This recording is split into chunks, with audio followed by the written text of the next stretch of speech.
So, do I think Scott Redding's going to win the BSB? Stay tuned.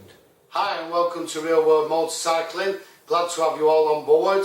Hope you've had a really good week and hope you're having a good week this week. So, what we're going to talk about today? Well, I'm going to do the review on the next one. I'm going to do the review of these bad boys. My boots that I've been using through the winter, like I said, the 12 months when I bought my helmet and my boots, and my helmet and my coat jacket. I also bought these, so we're going to have a look at them. We're also going to have a look at these that I've worn once or twice. I put them away actually. They're more of a summer boot. So we're going to talk about these. These are not a bad boot.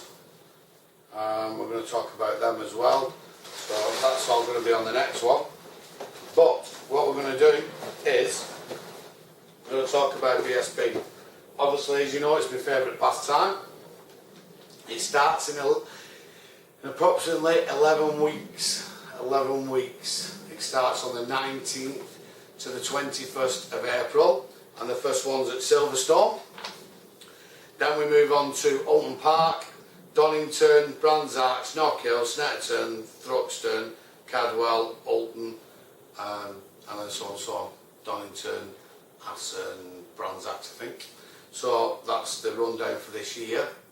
I'm really excited. Like people with their own football team, go and watch a football team. This is my thing and I get really excited about it. So I just keep counting down the days. So, riders this year. Now, I'm not going to mention them all because there's 30 riders this year. The ones I am going to mention are the new JG Speedfit lads for this year. Riders are Glenn Irwin and Ben Curry. So I think they'll do alright. Glenn Irwin's kind of took over Liam Haslam's place because Liam Haslam has moved to World Superbikes after winning it last year, winning the championship. So Glenn Irwin finished third on the Ducati Be Wiser.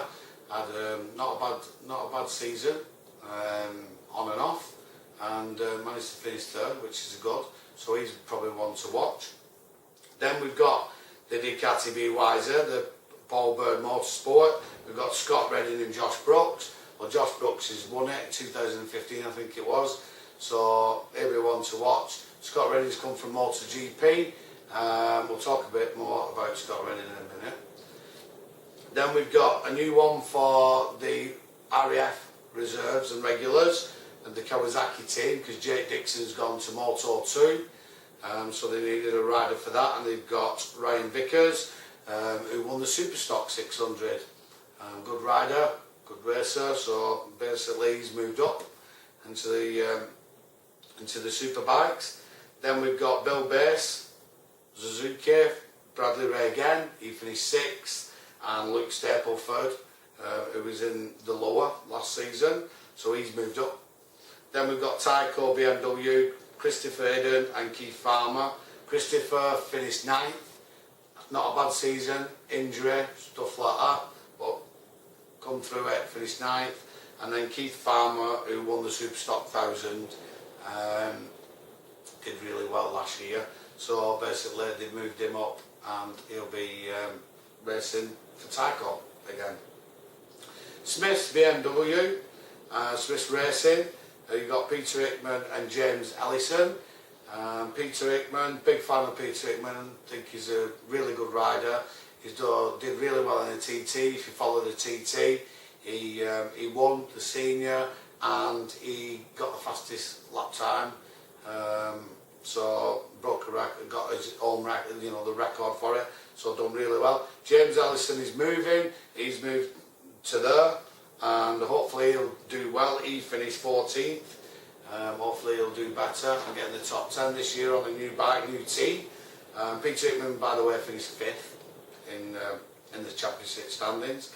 Then we've got McCann's Yamaha. Terry McKenzie stays there. He finished 10th, and I think he'll be the one to watch this year, one of the young ones that are going to be good. and I think he's a dark horse. So I think keep your eye on Terry McKenzie, and then we've got Jason O'Halloran, finished 8th last year, and he's taking obviously Josh Brooks' place. So he goes there. Hopefully he'll do, get in the top 10 again. FS3 single rider team. Danny Buckham. I think Danny Buckham is a really good rider as well. Made a few mistakes, had a few problems, this, that and the other, finished 11th. I think Danny will get in the top 10 this year. Like I said, really good rider and should do well. OMG, we've got Luke Mosley and Josh Elliott. Josh Elliott finished 5th in the Superstock Thousands. Luke Mosley finished 15th last season. Came off a few times, had issues, this, that and the other. Finished 15th. He was at the JG Speedfit outfit there, so he was with Leigh Maslam. Oxford Racing, Tommy Bridewell finished off the season really well. Had some really good races, tried really hard, did really well. Finished 7th. Obviously Silicon Racing, if you watch the TT you'll probably see Silicon, Dean Harris. Dean Harrison. He started, he didn't do all the season, he joined in and he did really well, got some really good results, one of my favourites. And Anvil Higher Tag, Dan Linfoot and Sean Winfield. And that's about it really, some more riders. We'll mention more as we go on in the season. And then the last one who's just come in is the Bricks, Ducati, Sylvian Barrier. He was down at the bottom of the pack championship last year. Hopefully he'll probably do a bit better. So that's runners and riders, as they say. We will cover more as we're going on in the season, but that's just a brief insight. One question I did want to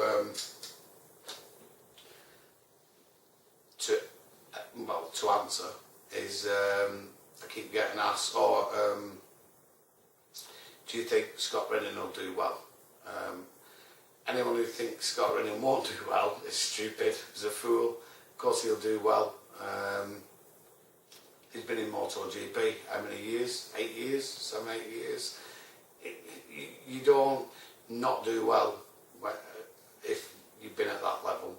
Alright, he's got people keep going on about electrics and different tracks that he doesn't know, fair enough.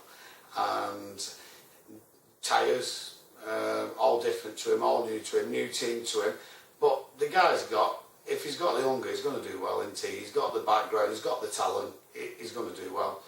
Do I think he's going to win it? I'd put money on him to win it. I definitely think he'll finish in the top 6, but that's a dead cert. But yeah, I mean, I support him, so I'll probably be a bit biased towards that. But yeah, I think he'll do well. Get people on social media, just get on top of people. Oh well, this. Oh well, he's not done this. Listen, the guy can race. The guy can do well. People have been going on about him, been messing about on social media and stuff like that. And someone put on how long is it going to take till Port Bird sacks Scott Redding? Because he's just arsing about all the time. Listen, it's just a bit of fun. Get over it. There's not enough personalities in this world no more, because they're kind of all gone.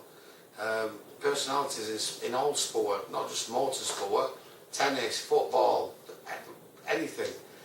They're all gone because these people are all under too much pressure, and the contract said they can't do this, can't do that, they've got to do this, they've got to do that, and it's just spoiled it where that's concerned. Scott Redding's a really good laugh. I follow him on Instagram, and he's a really good laugh. He's funny, he's got a good sense of humour, and it makes for good watching, you know what I mean, and it makes him popular, and that's, to me, for British Superbikes, that and Paul Bird's team, that is not a bad thing.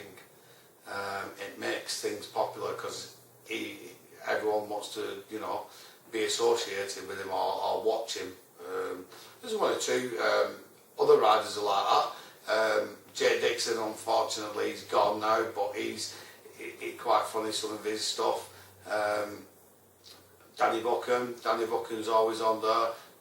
Really, it seems like a really nice guy and just, you know, gets on with it. And so, yeah, all these keyboard warriors and people who are just, you know, haters, just, you know, leave these people alone. They're just doing a job and they're enjoying. He's just enjoying life, and there's nothing wrong with that. And like I said, we could do with more people like that in this world. Or it's like he's not funny and I just think he's funny. But you know, I can't see that. But yeah, I will be supporting Scott Redding this year. Definitely. I've supported him, or I've followed him for quite a few years. I've never been able to go and watch him because I've never had the money to travel with being in MotoGP. But this year I can go and watch him at everyone because, like I said, British Superbikes, I can attend everyone, which I probably will do, or the majority of them, so I can go and watch him to my Atkins tent. Anyway, enough of that, we'll move on to that a little later on. Like I said, only 11 weeks, can't wait, hurry up and get this winter over, and then we can all get on our bikes as well, which is, you know, the main thing. And have a lovely week, and I'll see you on the next one. Okay, cheerio.